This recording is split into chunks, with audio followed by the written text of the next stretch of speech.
तो हेलो नमस्ते एंड जय श्री कृष्ण फ्रेंड्स। इतना सारा खाना देख के आप लोगों को थोड़ा सा सोच में पड़ गए होंगे कि इसने इतना सारा क्यों खाना बना दिया है। घर में तो 4 ही लोग हैं। तो हाँ, घर में तो 4 ही लोग हैं, लेकिन ये व्लॉग है हमारे यहाँ रांधन छठ के दिन का। यानी कि नाग पंचमी के दूसरे दिन गुजरात में मनाई जाती है रांधन छठ। और इस दिन बहुत सारे पकवान और व्यंजन बनाए जाते हैं, क्योंकि सप्तमी के दिन घर पे चूल्हा नहीं जलता है, गैस नहीं जलता है, कोई खाना नहीं बनता है। तो मैंने बहुत सारी डिशेस बना ली है। किस तरह से बनाई है, कितना कितना बनाया है, वो सब आप लोगों के साथ शेयर करूँगी। यहाँ पे हांडवो, ढोकला, चटनी, खीर, थेपला, दही वड़ा, सब्जी 2 टाइप की, और बाजरे के आटे के थेपले, शक्करपारे हो गए। बहुत सारी चीज़ों को मैंने बना लिया है अकेले ही। शाम के 4 बजे से लगी हुई थी, रात को 11 बजे जाके 12 बजे जाके फ्री हुई हूँ। तो थोड़ा तो टाइम लगता है। चलिए रेसिपी स्टार्ट कर देते हैं। तो सबसे पहले मैं ढोकला के लिए सुबह से ही ये जो दालें और चावल होती है उसको भिगोना होता है। तो खूब सारा बैटर बनाना है मुझे, खूब सारी चीज़ें बनानी है, सबको बांटनी भी होती है दूसरे दिन ये चीज़ें। तो घर में जितनी भी दालें हैं उनको ले लीजिए और चावल को ले लीजिए। चावल की मात्रा ज़्यादा होती है, दाल की मात्रा तीसरे भाग की होती है। मतलब 1/3 होती है, तीसरे भाग की चावल की होती है, और 3 भाग में मतलब कि दाल होती है। मतलब आप समझ जाइए यार, मैं समझा नहीं पा रही हूँ। और इनको मैंने पानी में भिगो के रख के छोड़ दिया है। अब पंचमी के नाग पंचमी वाले दिन शाम को जाकर मैं सब्जियां ले आई थी, क्योंकि मुझे पता था कि हफ्ते भर, अब एक तो बारिश बहुत ज़्यादा है, ऊपर से हफ्ते भर त्योहार चलने वाले हैं। और त्योहारों में ना होता ये है ना कि मार्केट बंद रहते हैं, तो फिर बिना सब्जियों के तो चलेगा नहीं। सप्तमी हो गई, अष्टमी हो गई, सॉरी अष्टमी नहीं बोलेंगे, जन्माष्टमी बोलेंगे। जन्माष्टमी का ब्लॉग तो आप लोगों ने देख ही लिया है, मैंने पहले ही शेयर कर दिया था। तो जन्माष्टमी हो गई, फिर उसके बाद बहुत सारे त्यौहार आते हैं बैक टू बैक, तो मार्केट बंद रहते हैं, संडे पड़ जाता है बीच में।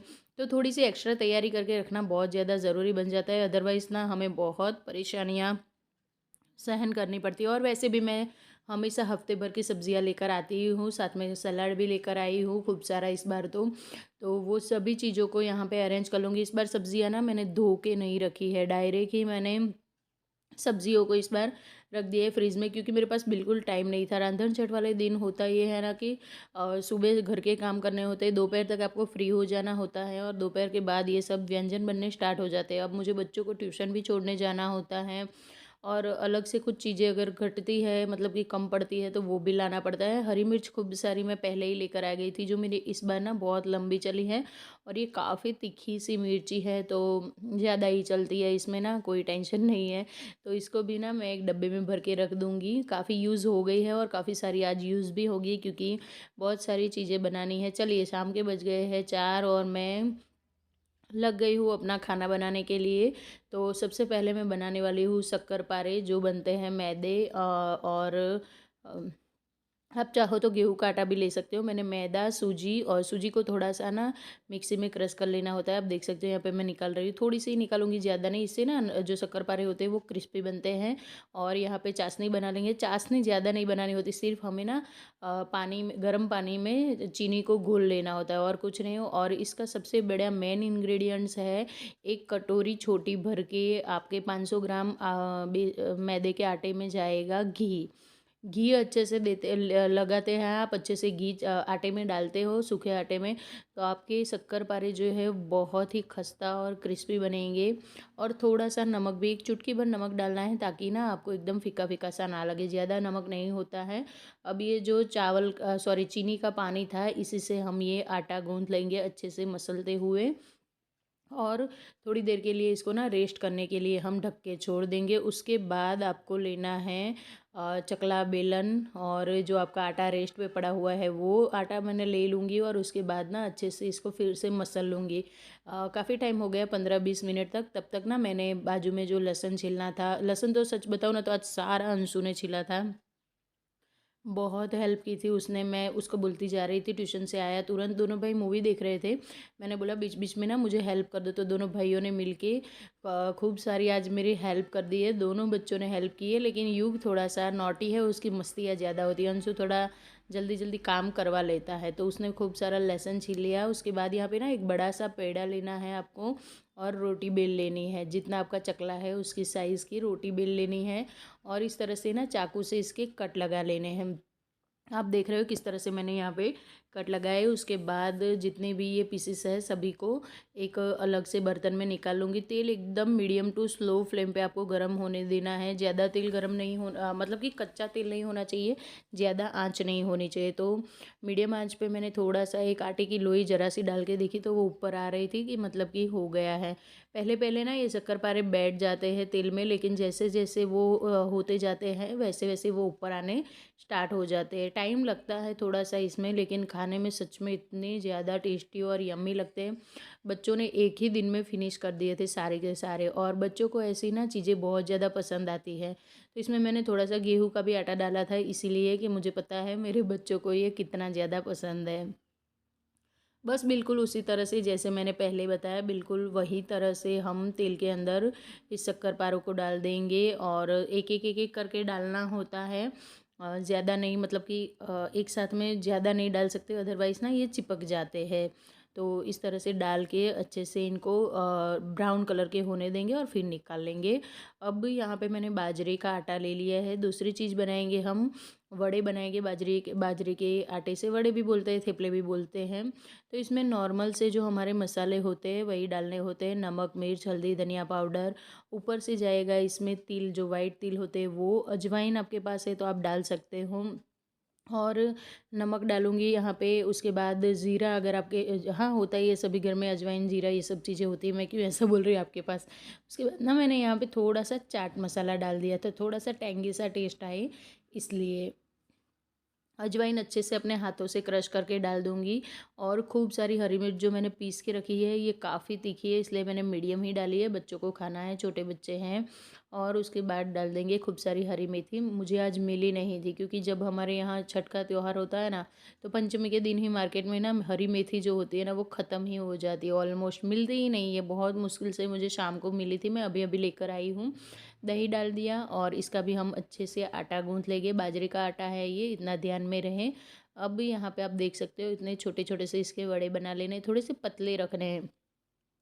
होता ये है ना कि ये दूसरे दिन तक बिगड़ जाते हैं, बाजरे के हैं इसलिए। तो इसलिए ना पतले पतले रखने, अगर मोटे मोटे से होते हैं ना तो ये बिगड़ जाते हैं। आप इसको ना चाय के साथ भी इंजॉय कर सकते हो, ना स्नैक की तरह भी, और खाने में भी ये बहुत बढ़िया लगते हैं, बहुत ज़्यादा टेस्टी बनते हैं। तो बस कुछ इतने मैंने बना लिए हैं, आप देख सकते हो। थोड़ा सा टाइम लगता है इन सब चीज़ों में, थक भी जाते हैं हम लोग, लेकिन पेशेंस रखना बहुत ज़्यादा ज़रूरी होता है। ऊपर से ना ये जो तिल होते हैं वाइट, उनको ना हम इस तरह से स्प्रेड करके दबा देंगे। इससे जो इसके फ्राई होने के बाद जो टेस्ट आएगा ना, अब इतना काम मैंने किया ना तब तक मेरे शक्करपारे ही बन रहे हैं साइड में, आप देख सकते हो। क्योंकि इसको ना तलने में बहुत ज़्यादा टाइम लगता है, इसके फ्राई होने में काफ़ी समय लग जाता है, और इसको बहुत पेशेंस से शांति से बनाना होता है।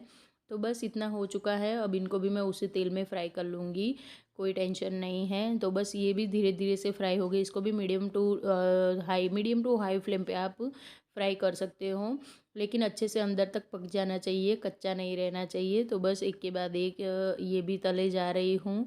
थोड़ा सा मतलब होता है हिचकिचाहट सा मन में कि यार जल्दी जल्दी काम निपट जाए, और इसीलिए ना हमारी मम्मियाँ तो दोपहर में ही स्टार्ट कर देती थी। आज तो आजकल तो हम इतनी रेसिपीज़ नहीं बनाते हैं जितनी अब हमारी मम्मियाँ बनाती थी। थोड़ा सा सिलेक्टेड हो चुका है क्योंकि इतनी तली भुनी चीज़ें ना ज़्यादा पसंद आती नहीं। चलिए अब मैं बनाऊंगी दही वड़े। तो उसके लिए मैंने ज़ीरा लिया है, उसको भून लिया है, साबुत डाला है, और उसके बाद डालूंगी नमक, और अच्छे से फैटना होगा। इनो का एक सैसे जाएगा, हाफ से थोड़ा ज़्यादा, और इसको एक ही डायरेक्शन में अच्छे से फैटना होता है, बहुत ज़्यादा फ्लफ़ी बनाना होता है। अगर आप एक ही डायरेक्शन में अच्छे से विस्कर से इसको फेंटेंगे थोड़ा थोड़ा पानी डाल के, तो ना एकदम स्मूथ सा बैटर हो जाएगा। जैसे जैसे इसमें एयर आएगी वैसे वैसे ये। अब थोड़ी देर रेस्ट करवाने के लिए रखा था, उसके बाद फिर से मैंने इस तरह से, आप देख सकते हो मेरा बैटर पहले कैसा था और अभी एकदम फूल के डबल हो चुका है। थोड़ा सा पानी वाला हाथ करेंगे, थोड़ा थोड़ा सा बैटर लेंगे, और यहाँ पे दही वड़े बन रहे हैं ये मेरे। तो दही वड़ों का बैटर था ये, सुबह ही मैंने दाल भिगो के रख दी थी, और उड़द की दाल, और उसी को मैंने पीस लिया था, और उसके बाद जो आपने मसाले देखे वो सब डाले, बहुत ज़्यादा फैटा, और अब इसके बना लेंगे हम वड़े।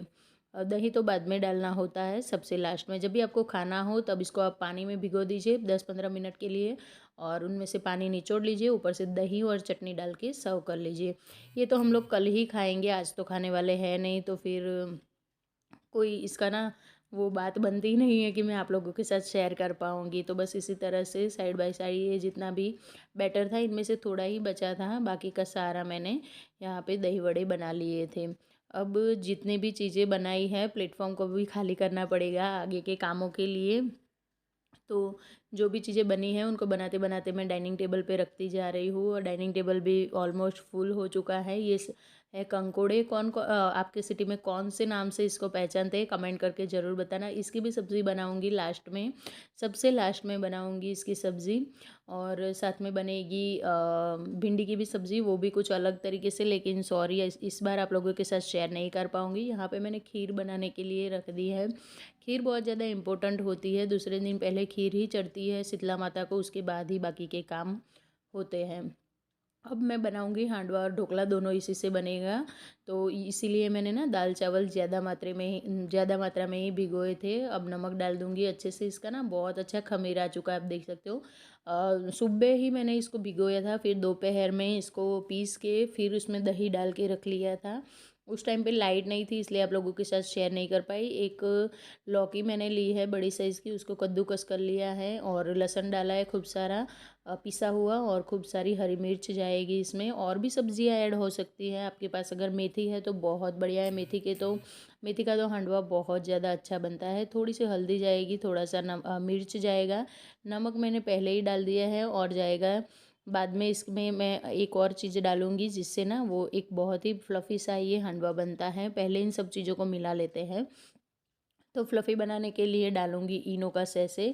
इनो डालने से ना बहुत ज़्यादा एकदम सॉफ्ट सॉफ्ट सा बनता है। चलिए अब बना लेते हैं हांडवा। बैटर रेडी कर लिया है, तो तेल लिया है, उसमें खूब सारी छोटी छोटी सी राई होती है ना, जो वो डाली है, कड़ी पत्ता डाला है, तिल डालने होते हैं, वाइट तिल डालने होते हैं, ये डाले हैं। और अब तड़का ये जो हमने लिया है वो थोड़ा सा ना बैटर में डाल देंगे हम। बैटर में डालने से ना इसमें टेस्ट बहुत अच्छा गज़ब का टेस्ट आता है।